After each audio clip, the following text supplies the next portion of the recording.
আসসালামু আলাইকুম। লন্ডন থেকে হুসেন বলছি। আমার চ্যানেলে সবাইকে স্বাগতম।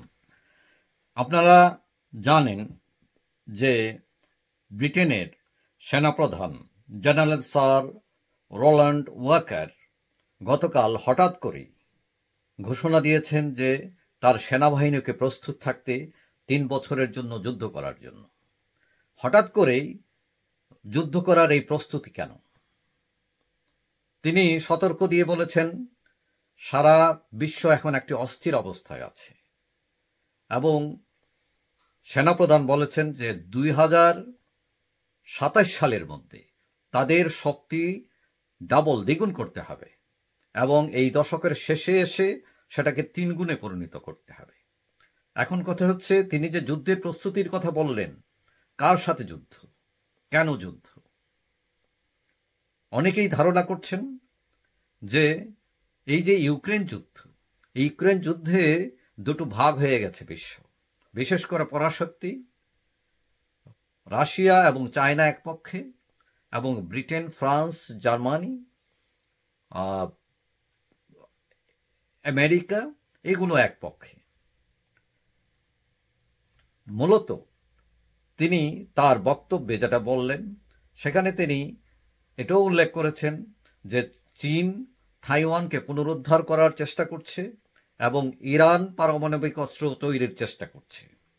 এখন ইউক্রেন যুদ্ধের পর থেকে ব্রিটেন একটা টার্গেট হয়ে গেছে, কারণ এই যুদ্ধে ব্রিটেন সরাসরিভাবে ইউক্রেনকে সাপোর্ট করছে এবং এটাতে রাশিয়া অনেক সময় হুমকি দিয়েছে ব্রিটেনকে।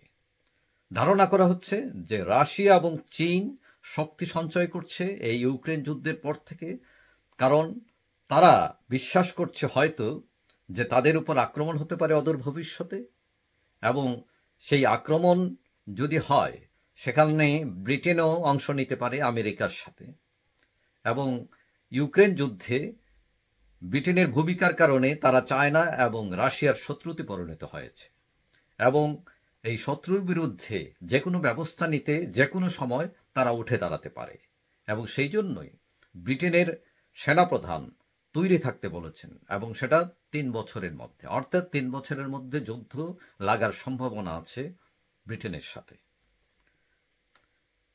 ব্রিটেনের বর্তমানে প্রায় ৭৫,০০০ সৈন্য রয়েছে গুরকা বাদ দিয়ে এবং তিনি তার বক্তব্যে এটা বলেছেন যে শুধু সেনাশক্তি দিয়েই এই সেনাশক্তিকে আরো মডার্ন করতে হবে, কৃত্রিম বুদ্ধিমত্তা এবং ফায়ার পাওয়ার প্রযুক্তি সংযোজন করতে বলেছেন তিনি, যাতে তড়িৎ গুলি করা যায়, তড়িৎ আঘাত করা যায়।